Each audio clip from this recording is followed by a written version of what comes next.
I don't know if you guys know who Jim McGuigan is. He was one of my teachers. He passed away this week, and we had him in A right after lunch.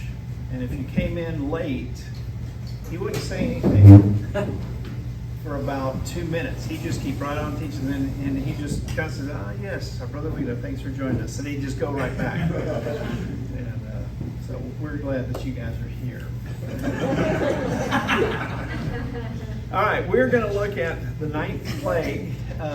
This is the last of the, before the final plague. This is an interesting plague, this darkness. This is not really, you try to do picture, and I thought I can just put a black picture up there because this is really too light for what it was. But this is the last, not the last plague.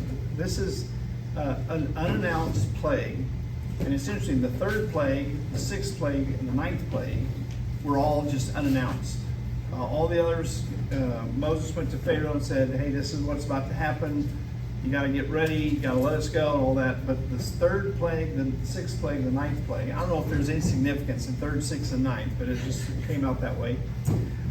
This one is the darkness. This is a quote I came across. When the sun itself refuses to shine, where do you place your trust? And that's kind of the key here, that God is intending to punish the Egyptians, but to show himself to the Israelites, the Hebrews, that he is God. And there's some of the Egyptians that are already starting to think, I think God, this God of the Israelites, is the real God. So, this is the way this one begins. The Lord said to Moses, stretch out your hand toward heaven, that there may be darkness over the land of Egypt, a darkness to be felt. And that's pretty telling, that it's a darkness that can be felt. Have you ever been anywhere where it's been literally pitch black, dark? Where was it?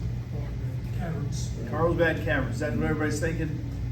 Yeah, we went to the Carlsbad Caverns. When I was a little kid, we lived right there, and we went all the time, but I don't remember too much. But we went another time, and they, in the Queen's Chamber, they sat us all down, and the group that was in front of us, they let them go, shut the door, they stopped everybody else, and they said, okay, we're going to turn the lights out. And it was weird. If you've ever been there, you know. I'm sitting right next to Lisa, and it goes black. I couldn't see her. I hold my hand up. I couldn't see. It is pitch black. And I think that's how it was, and maybe some more, because they could feel it. And I know for us, our guide had a flashlight, and she clicked it on, after, it seemed like 5 minutes. It was probably like 20 seconds, maybe. They didn't have anything like that. And it wasn't just 20 minutes. It was 3 days of that. Now, I don't know, I can't really speak of what that had to be like, but it says they didn't go anywhere, they didn't move, they just stayed. I mean, that's all you could do. And there's several gods that were going to be attacked, and probably the prominent one is Ra.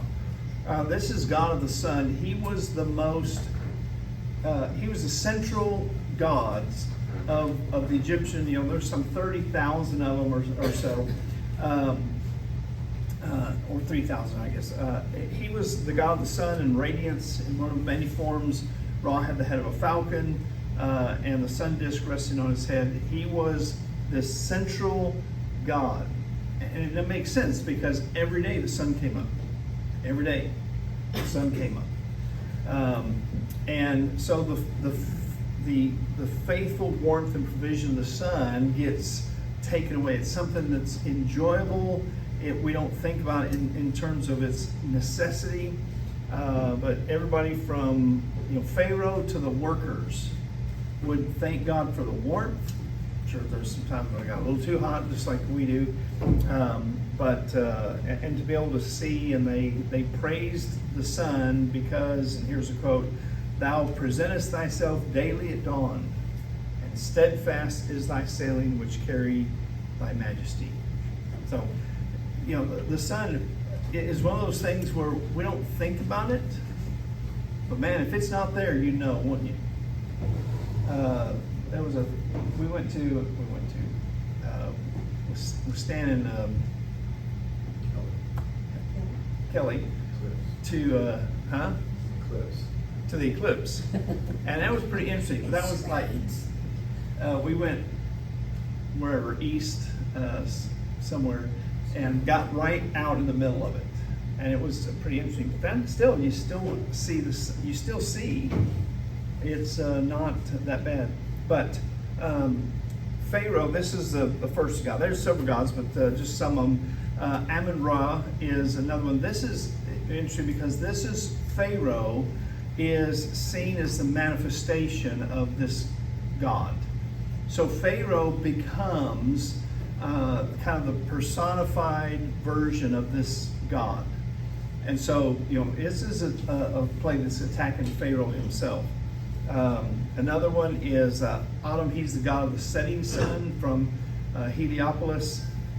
This is a carving that was found as King Akhenaton and his wife Nefertiti and daughter presenting offering to the sun god Atum.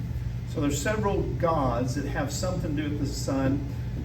There's also this god, Thoth. He is god of the moon, but he is also god of wisdom and knowledge, writing, science, and magic.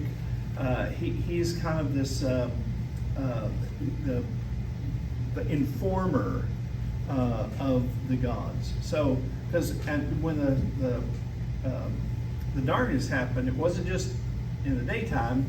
There was no sun, no moon, no nothing. It's all gone for 3 full days, and so it had to be just terrible. So Moses. So that's the first verse. Second verse here is, so Moses stretched out his hand toward heaven, and there was pitch darkness in all the land of Egypt 3 days. It's just pitch black. You couldn't see anything. And that would just really destroy your worship. This is the 9th plague. You're already starting to question and maybe even doubt. And by now, this is going to destroy the worship of these gods and even Pharaoh himself. They did not see one another, nor did anyone rise from his place for 3 days. It's just absolute terror. But all the people of Israel had light where they lived. I don't know how that worked, because there had to be a border somewhere. And if you're over here, you're in pitch black, you can't see anything, and I don't think you could see, oh, there's light over here. But if you go over here, there's supposedly light. But I wonder if you're an Egyptian, you go over here and it's still dark. I don't know. But all the people of Israel had light where they lived. It's kind of interesting thing as you were talking about that.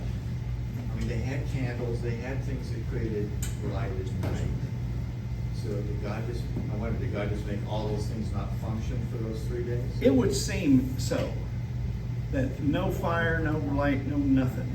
They had to find it, yes. That's what always cracks me up about That's what I was when you watch the Ten so Commandments. confused. It's dark, but everybody's got light because the cameras wouldn't work if there's no Yeah. light. So it's like you lose the effect of what it no doubt was. It's like no light, none. Because if you can't see anybody, there's no light. So I think nothing worked. The sun, the fire, candle, nothing. And wouldn't it, what would you do? How would it make you feel? Is there any reason to think that they were totally blind? I have thought that if they just were like that, and that might be possibility, but we don't know. Because that way, and I would say, it looks like it's dark for the animals and for everybody. God could have just made everything blind for 3 days, but it doesn't say he made them blind, it just says it was dark. Yeah. But, except for his people, they could see. So what do you think is going to happen here?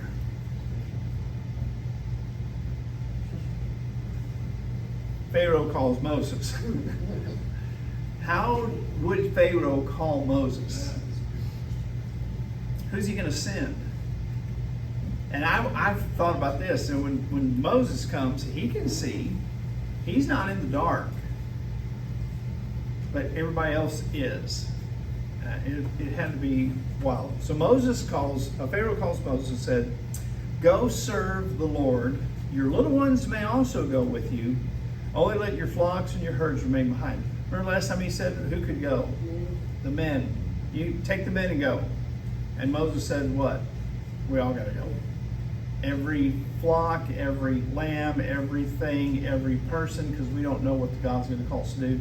And now he says, well, you go and your little ones can go too, but leave your flocks and herds behind. Well, that's kind of foolish. And Moses says, you must also let us have sacrifices and burnt offerings that we may sacrifice to the Lord our God.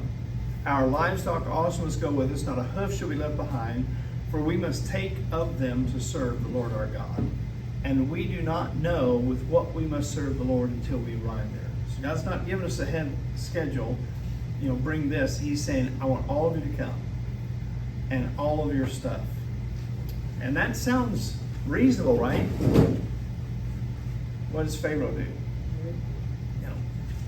Pharaoh hardens his heart, and he would not let them go. What do you think are some contemporary false lights, or things that we think give us light today? If we're kind of putting this in a allegorical way or whatever, what are some things that we are that we think is light, but it's really not? Earthly wisdom? Earthly wisdom, humanism. Well, humanism, the fact that we think that we've got control of everything, but if you remember back to the Snowmageddon, where we lost power, and everybody was like, what do I do? I don't Oh, yeah. eat, and we weren't in control. So, Yeah, there really wasn't much snow. It was just cold. We were in Colorado at the time, but we were planning on going to take care of Lisa's mom that week before all this happened. And I said, we need to not go this week. And then that happened, and I said, we got to go. And that was rough. Yeah, so kind of our technological advancements, where we have light, air conditioning, heating, all this stuff all the time, but boy, you can get and that was one element that was taken away. Electricity and water Yeah. for most people. And we barely survived. What are some other areas? Our wealth, our money. If it goes, there's some people who've been foolish, some people who just, things happen, all of a sudden they go from being fairly well off to nothing. Your health. Your health, yeah, same thing. So we have to learn how not to be hardened by the loss of these things. And in spiritual formation, you trust God when the light is gone. We have prayer, obedience, and trust. And when we have cold spells like that, we have to be faithful. When we have whatever goes, is taken away from us, we have to be trusting in God that life is gonna go on. Pharaoh, he says, get away from me, take care never to see my face again, for on the day you see my face, you shall die. Now, Moses, Pharaoh's kind of had it with Moses. We don't know, well, we know that it lasts for 3 days. We don't know if he told Pharaoh that or not, but he doesn't do anything. And then Moses like, okay, as you say, you'll not see my face again. Now we got a little problem here because what's coming up next? The 10th plague. And so Moses tells Pharaoh about the 10th plague that will break Pharaoh's hold on him. He's going to go and then he's going to come back right then. Same day, same time. He's going, okay. And God's going to tell him, you tell Pharaoh that. But the great pageantry of Egypt worshiping the gods is really over. They have no more confidence in their gods. The political and religious prestige that Egypt had. And you got to remember, Egypt was the world power. They had everything going for them, and it's gone. And the people are, the pain and loss of thousands of Egyptians that have suffered, the songs that they would sing, all the great things that, man, being in Egypt is the greatest place in the world. It's crumbled, and it is gone. I don't know how you think about this.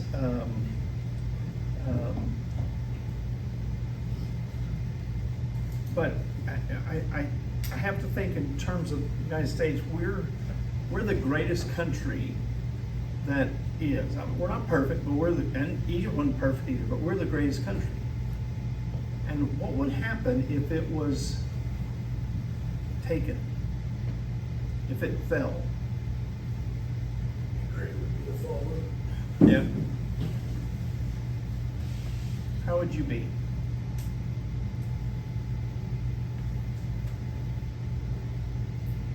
Just keep What? doing what God wants you to do. That's it. Okay. That's it. No matter what. Not move. To where? And how? You didn't define how you felt. So, I mean, my assumption would be that you're occupied by another government. And so what I would do is look for another country, or another place to live that's suited, kind of like it, or what how I could exist or live, to kind of my current state of mind. That's what I would search for, realizing that I would have to make some sort of accommodations and sacrifices. But my pride, my personal pride would be hurt as a citizen of the United States. I would be,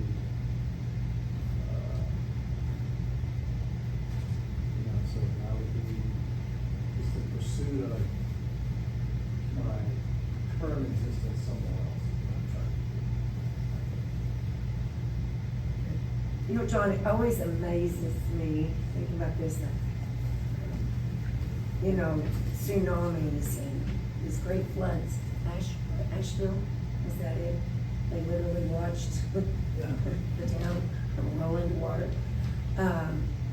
Guatemala, just a big volcano, and they were evacuating people that don't want to leave.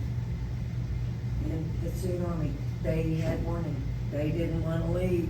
I mean, it always blows my mind. But then you find these people that once this great tragedy has happened, Oklahoma has this constant path of tornadoes. It just shocks me. Like, why are you living there? And they still want to live there. They still want. So I don't know if it's like, we feel like, oh, it's not going to happen anymore, or we're invincible. I don't know, but the Lord has made us a certain way to have that. I don't know. Fight is not the word. It's Resilience. more. Yes, and that we can rebuild. People don't just want to leave, they go to nothing new, necessarily. Yeah. During COVID, when we lived in Denver, and it was very rigid. Weren't supposed to go anywhere, be with anybody. We rebelled. I gotta be with people. So I really think that if something that it was so bad, we would still be with our people. And we would still be encouraging one another, and I think the church would still be. Yeah. I think as Christians, we would just have to lean on, this is not who we are, this is just where we live.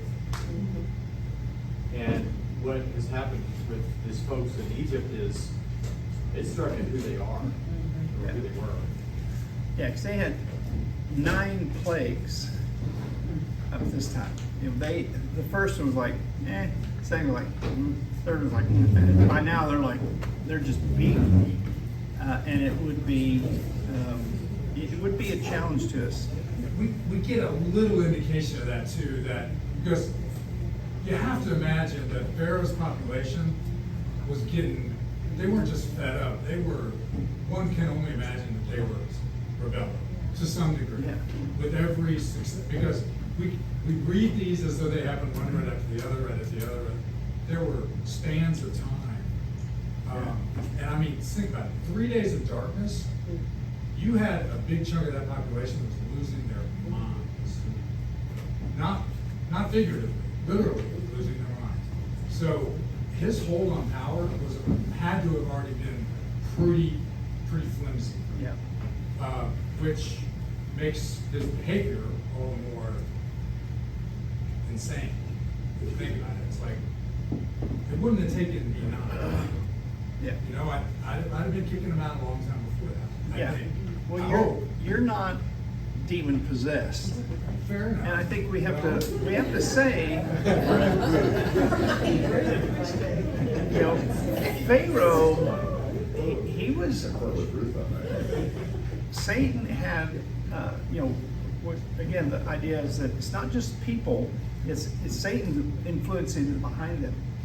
He's got to be holding on by a thread in this, but it's really, it really gets me to think that, especially this darkness, just the 3 days of, one night's fine because we close our eyes, we go to sleep, then you wake up in the morning and it's like you can't see, and it goes all that day and all that night and all that day and all that night.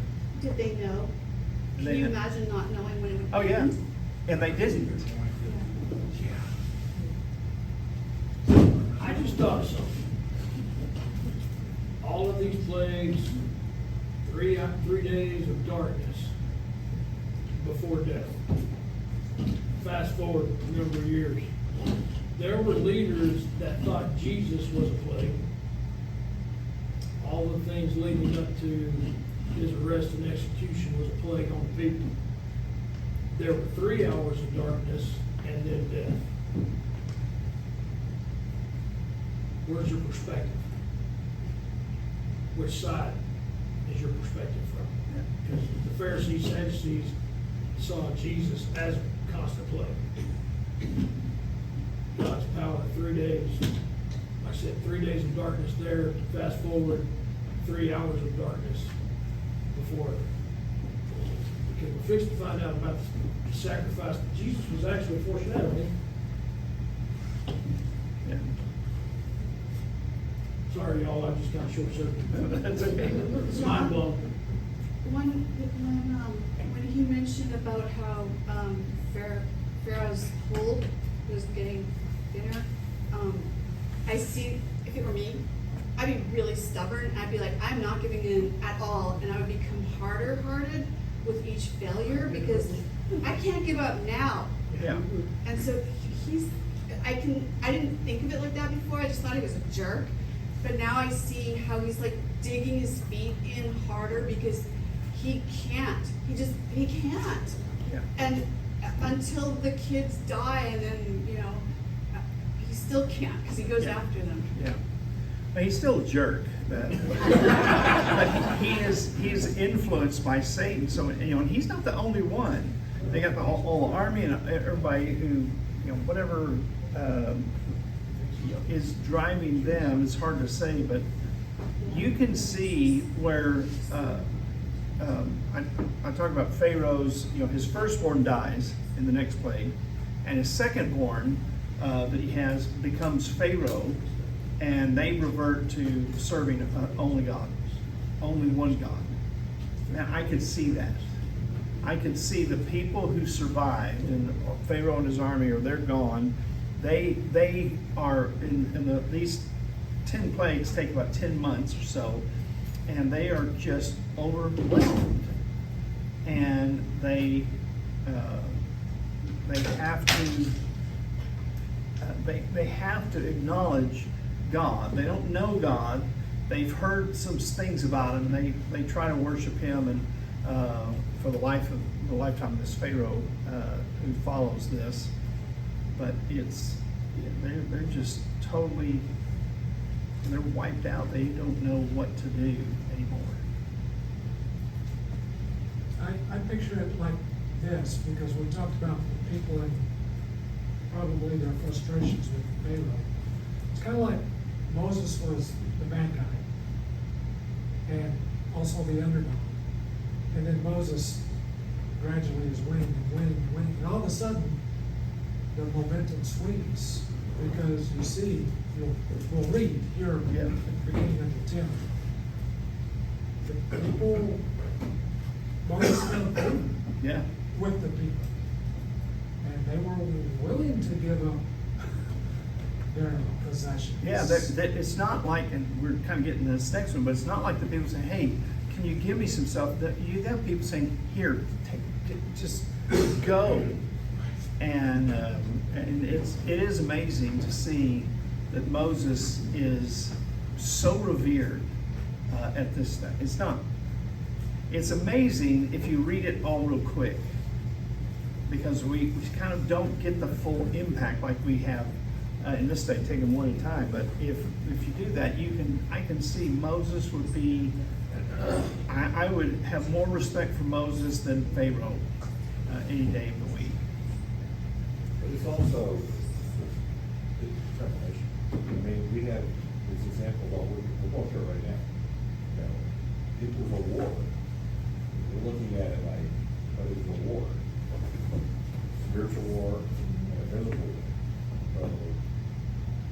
So you've got prideful people on both sides. Yeah. And they're not gonna yield.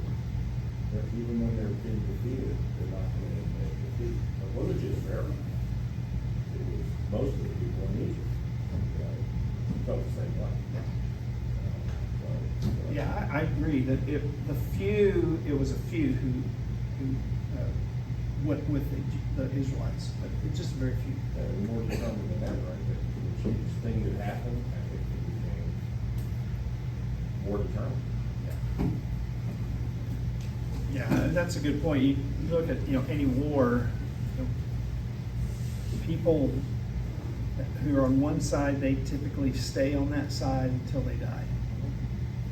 And World War II had, in New Guinea, the Japanese were there, and for 30 years later, they're still thinking we're still at war, because they're so into it. Any other thoughts? Not a long time today, but Did Pharaoh connect the dots with the darkness? Pharaoh connect the dots. What dots? No, he was the God of light, right? He was the manifestation of light. I doubt it. I don't think he got that far. And I think God is I control the lights, and the lights are just a thing. The Egyptians saw the lights as gods, and God just turns them off. literally, God is trying to convince everyone that these things are not gods. Yes. Not the Nile, not frogs, not flies, not gnats, not darkness, none of that is. But the Egyptians believed it all, because Satan was behind it, trying to get them to believe everything is God and I am God. And this one is telling them that, no, you're not. Since we've kind of gone through this, it's kind of reminded me of something that we probably all have a problem with. I think most of us want to make things more difficult than they are. It would be so much easier to say there's one God that can do all these things, but why you have to have a God for every one of these different situations and conditions? And why couldn't you just have one God that did it all, which would have been a whole lot easier and is the reality? But we have a tendency to want to make things complex. There's philosophical and mathematical principles that say the best answer is usually the simplest answer. And we forget that. Yeah, we all know it. Well, Satan is behind that. Well, in our own willingness not to pay attention, I think. But we're pretty gullible. Yeah, we are. Some of us And, are. you talk about saying, people in Jesus' day. It's not just people in Jesus' day. It's the Israelites who've left Egypt in just a few weeks. They're going to be saying, "We want to go back," and it's just drives me nuts to think, how could these people be so foolish and stubborn? Because Satan's got his talons in them, and he turns their thinking just like he does us. And we have to constantly be aware of Satan's strategies, and this is one of the things that we're seeing here. Is 430 years is a long time. do what? 430 Yeah. years is a long time. Yeah, but none of them lived 430 years. They just lived No. 40 years, 50 years, 60 years. That's still a long time. John, didn't each Pharaoh think he was a god? Yeah. So you can't have a god of all things, because every Pharaoh would fail. So they'd have to be a god of one little bitty thing to be able to believe that they're that god and have everyone believe it. So then, with all these people believing that they're a god of something, eventually you're gonna have dozens and hundreds and Way too thousands. complex. Yeah. It's way too complex. Yeah. When you have 30,000. They still gave their gods human qualities. That's a You problem. know, because I try to understand God is everywhere. I try to, I don't completely understand that. But they were still giving their gods human qualities where you're in charge of this because you can't be over here, Yeah. Yeah, that's the same with, the Greek gods. No gods were omniscient, omnipresent, whatever the other one was, except God. All right, any other comments? All right, well, we have 2 classes left in here. Next week we'll do the last plague, and then we're going to spend 1 week kind of wrapping it all up where we've been. But I appreciate your comments, and I hope that we are working at and not letting anything get between us and God. We're not letting something else become a substitute for God. And it takes constant effort to keep that from happening, because it's so easy for us. We can find a parallel in our world where it's money, it's might, whatever it is, and we can start letting God become distant to us, and we can't afford that.